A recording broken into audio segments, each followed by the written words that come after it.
देखा होगा। कई लोग ये भी कहते हैं कि हनुमान जी के साथ हम रहे, सत्ता में हनुमान जी के साथ रहे, हमें सत्ता नहीं मिली।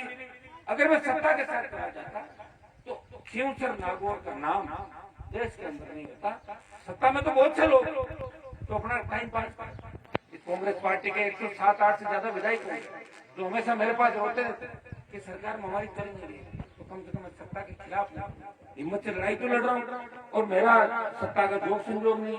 दिल्ली में सत्ता के साथ बैठा था, किसान आंदोलन हुआ, मुझे लगा कि मुझे एक चीज तय करनी है, या तो सत्ता के साथ चिपके रहना है या मुझे मेरे भाइयों के साथ जाना है। मैं भाइयों के साथ सड़क पे आ गया, सत्ता को तो मेरे भाग्य के अंदर विपक्ष लिखा है, उसको तो कुछ टाल नहीं सकते। और आप सब लोग यही बात कहते हो कि हम लड़ने वाले लोग नहीं, लड़ने वाला आपका सांसद आपके सामने, इसे पूरा देश इज्जत से देखता है। गोवा से लेके तमाम जितने भी आपके साउथ के इलाके हो, तो उत्तर प्रदेश, हरियाणा, पंजाब से लेके हर व्यक्ति कहता है कि नागौर का सांसद किसान और जवानों के लिए हमेशा झगड़ा करता है। और मैं जब बीजेपी के साथ था इंडिया में, तब भी कर्ज माफी की बात देश की सबसे बड़ी पंचायत उठाई, किसानों का पूरा कर्जा माफ करो। प्रधानमंत्री जी, किसान आत्महत्याएं कर रहा है और आपकी तरफ देख रहा है। मैंने कहा टोल मुक्त देश होना चाहिए, ये मामले तो मैं पहले ही उठा रहा था। और जब अब कृषि बिल तीनों आए तो हनुमान बेनीवाल तीनों कृषि बिलों के खिलाफ एनडीए छोड़ के सड़क पे आ गया। सड़क पे आ गया मतलब सड़क पे धरना भी दे रहा हूँ, सड़क पे बैठा हुआ भी हूँ, लोकसभा में भी सरकार का विरोध कर रहा हूँ और आपके बीच कार्यक्रम भी अटेंड कर रहा हूँ। और मैं आपको विश्वास दिलाता हूँ कि लड़े बिना राज आपको नहीं मिलेगा, लड़ाई को जारी रखना है। दिल्ली की सरकार के खिलाफ भी लड़ेंगे और राजस्थान की नकारा सरकार के खिलाफ भी संपूर्ण कर्ज माफी, फ्री बिजली, टोल मुक्त राजस्थान, बेरोजगारी भत्ता और खेत खेत सिंचाई का पानी, इसको लेके बड़े आंदोलन राजस्थान की धरती पर करेंगे। हम तो आपसे इतना ही आशीर्वाद चाहते हैं कि हम आपको गलत दिशा के अंदर नहीं लेके जाएंगे। इतना मेरे छोटे भाइयों को विश्वास दिलाता हूँ, जो बुजुर्ग है उनको भी भरोसा देता हूँ कि हनुमान बेनीवाल आपको गलत राह पे लेके नहीं जाएगा। वो सत्ता के सिंहासन की ओर आपको ले जाने का रास्ता दिखाएगा। आप जिस दिन आह्वान करें, एक दिन का समय आप निकालें, क्योंकि मेले में भी एक दिन जाते हो, एक दिन अपने परिवार के लिए भी जाते हो, एक दिन इस राजस्थान में परिवर्तन के लिए आपको आपके भाई का साथ देना है। और मैं भरोसा दिलाता हूँ वो दिन दूर नहीं जब राजस्थान की सत्ता पे असली किसानों का कब्जा होगा। तैयार हो जाओ, फिर काटूंगे जाऊंगे पूरी तैयारी करके वोट डाल के, लेकिन ये आवाज पूरे राजस्थान के प्रत्येक कोने के अंदर जानी चाहिए। हमारे समाज के साथ साथ गुर्जर समाज का भी इधर बाहुल्य, जाट, गुर्जर, मीणा, यादव, शेड्यूल कास्ट, मुस्लिम तमाम जातियां साथ आने को तैयार है। उनके नेता भी धीरे धीरे करके आएंगे, क्योंकि आपने देखा है जब देश गुलाम था उस समय लड़ने के लिए बहुत कम लोग आगे आए। क्रांति की शुरुआत 1857 के अंदर हुई और उसके बाद बहुत सी क्रांतियां देश के अंदर हुई और कई लड़ाके भारत माता को आजाद करने के लिए फांसी के फंदे को चूम गए। मैं मेरे साथियों को भी कहना चाहता हूँ, कोई जरूरी नहीं कि हनुमान बेनीवाल के सत्ता हाथ लगे, लेकिन ये तय है कि सत्ता किसानों के हाथ लगेगी। चाहे मुझे कुछ मिले या नहीं मिले, मेरे भाइयों को जरूर मिलेगा राजस्थान के अंदर। ये मैं विश्वास आपको दिलाता हूँ। और मुझे खुशी इस बात की, यही क्यों था जब 15 साल पहले मैं आया, किस तरह आप छोटी छोटी बातों के लिए आपस में लड़ते थे, एक दूसरे के साथ नहीं बैठते थे। हारा हुआ सरपंच जीते हुए सरपंच को देखना नहीं चाहता था, लेकिन ये वो क्यों सर है, हारे हुए जीते हुए सरपंच एक मंच में बैठते हैं। यही वे नागौर है जहाँ शिक्षा की आंधी आई, क्रांति आ गई। आज जब अखबार के अंदर पढ़ते हैं, कोई सा भी रिजल्ट आए, चाहे जुडिशियल सेवा का है, चाहे आरएस का है, चाहे आईएएस का है, चाहे हमारे इंजीनियर आए नए, चाहे दूसरे नए हमारे लेक्चर आए, तो सबसे ज्यादा शेखावाटी के बाद नागौर के किसान के बेटे बेटियां अपना परचम फहरा रहे। नागौर अब आगे बढ़ रहा है। हमें 50 साल जिन लोगों ने पीछे रखा, इस बात का भी ध्यान आपको जरूर रखना है। उनके हाथ में तो बटन था, सत्ता थी, चाहते तो आपको बहुत आगे ले जाते, लेकिन उन्होंने नहीं चाहा। वो चाहते तो हम पता नहीं कहाँ होते। लेकिन भाइयों मेरे, जब मैं यहाँ आया तो मैं चाहता तो 3 बार राजस्थान की सरकार में उछल कूद करके दूसरे नेताओं के रोज पार्टियां बदलता। नागौर में ऐसे नेता हैं जिन्होंने 48 घंटे में 3 पार्टी बदली है। मैं भी पार्टियां बदल के मंत्री बन जाता। दिल्ली में अभी प्रधानमंत्री से मैं झगड़ा नहीं करता, मोदी जी से तो लोग मिलने के लिए तरसते हैं। और उन व्यक्तियों से मैंने किसान कौम के लिए झगड़ा किया और आपके साथ बैठा। तो मैं तो इतना ही विश्वास आपको दिलाता हूँ, आने आने वाला समय आपका है, सोच और समझ के साथ चलें। छोटी मोटी बातों से जो नाराजगी आपस में करते हो वो भी हमें नहीं करनी है, और हमेशा इस चीज को सोचना है कि हमारे लिए असली लड़ाई कौन लड़ रहा है, कौन सरपंच तक लड़ेगा, कौन दिल्ली तक लड़ेगा, कौन विधानसभा तक लड़ेगा, और कौन लोग हैं जो सिर्फ वोट लेने के लिए एकदम से आते हैं और फिर भाग जाते हैं, 5 साल नहीं गिरते। जिस तरह साइबेरियन सारस आती है 5 साल 1-1.5 साल बाद, जिस तरह पर्यटक आते हैं घूमने के लिए, कई नेता ऐसे भी है तो टिकट का इंतजार करते हैं, हमें टिकट मिलेगा, अरे टिकट का क्या करोगे जब जनता ही साथ में होगी तो टिकट वापिस चिपका के लोग भेज देंगे, और भेजते लोगों ने कई बार। तो भाइयों अब हमें परिवर्तन करना है, नया नागौर नया राजस्थान बनना है। मैं आपको इतना ही आश्वस्त करना चाहता हूँ कि मैं विपक्ष में जरूर हूँ राजस्थान के अंदर, और दिल्ली में भी विपक्ष में हूँ, लेकिन नागौर के अंदर दिल्ली का काम भी होगा और राजस्थान के अंदर विपक्षी भूमिका भारतीय जनता पार्टी नहीं निभा पा रही है। सिर्फ राष्ट्रीय लोकतांत्रिक पार्टी विधानसभा के फ्लोर पे, सड़कों पे एक एक पार्टी लड़ती हुई नजर आ रही है, वो आरएलपी है। इस पार्टी को मजबूत करना है, ये आपकी पार्टी है, छत्तीस कौम की पार्टी है, ये किसान के बेटों की पार्टी है, इसे मजबूत करना आने वाला समय आपका है। इतना ही विश्वास मैं आपको दिलाता हूँ। इस पंचायत को विकास में आगे रखेंगे, सब कुछ आप लिख के मुझे जो जो काम है बता देंगे। काम के अंदर पहले भी कमी नहीं रही, कुछ काम रह गए, क्योंकि 2008 में जब मैं आया था काम हुआ खींचर मुझे नहीं मिला।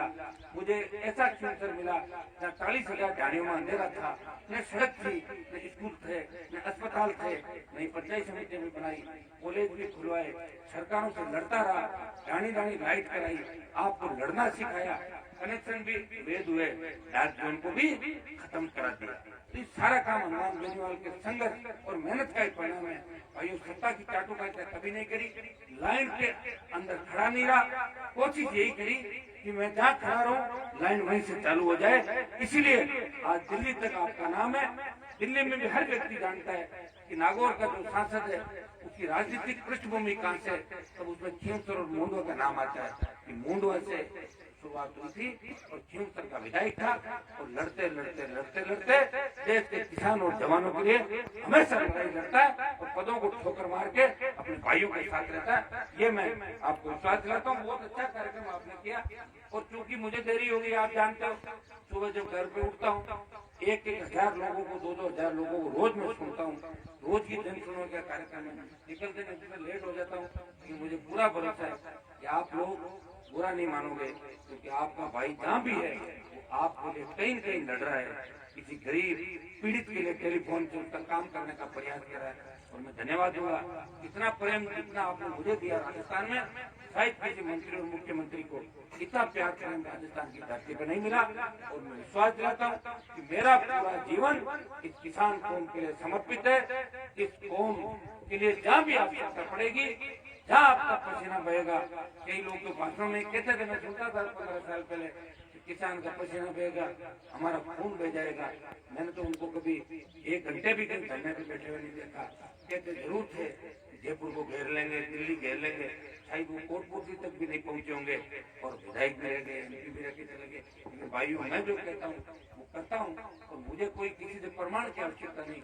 प्रमाण लोगों ने कहा कि बीजेपी के लोग वोट नहीं देंगे, चुनाव की टायर हो गया, बोतल का छीन लिया सरकारों ने, फिर भी आपने टायर पे, और भारतीय जनता पार्टी में बहुत बड़ा एहसान था, सीएम के बेटे को जोधपुर के अंदर हराया।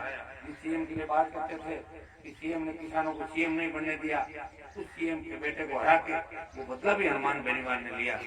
24 दिनों को साथ लेके दिल्ली पहुंचा। ये मैंने लोकसभा के अंदर कहा, मैंने कहा तुम बीजेपी के लोग कहते हो कि हनुमान जी तो हमारी वजह से बने, 2.5-3 लाख वोट तुमने मुझे दिए, 30 लाख मैंने दिलाए, वो 27.5 लाख बाकी वो पहले वापस दे दो। थोड़ा लोकसभा सीटों पे प्रचार भी भारतीय जनता पार्टी का किया, तो उनके कई सांसद जो वेंटिलेटर पे थे आज जीत गए, उनको वेंटिलेटर से बाहर निकाल के और खुली हवा में सांस दिलाई। भाइयों, संघर्ष का इनाम हनुमान बेनीवाल है, तो विचारधारा है, और ये आप जानते हो अच्छी तरीके से। हो सकता है कि कई बार कई कार्यक्रमों के अंदर बात अकादों में जाने में 3 दिन में 2 बार आगे आया नहीं, कई बार 1 साल में भी नहीं आ पाता। आप खुद लड़ते हो, मैं अकेला नहीं लड़ रहा, आप हर व्यक्ति लड़ रहा है इस राजस्थान को आजाद कराने की लड़ाई, दोनों पार्टियों से मुक्त राजस्थान हो। अभी राजस्थान जैसे 4-5 स्टेट बचे देश के अंदर जहाँ तीसरी ताकत नहीं, तीसरी ताकत खड़ी होगी तभी राजस्थान जिंदा होगा।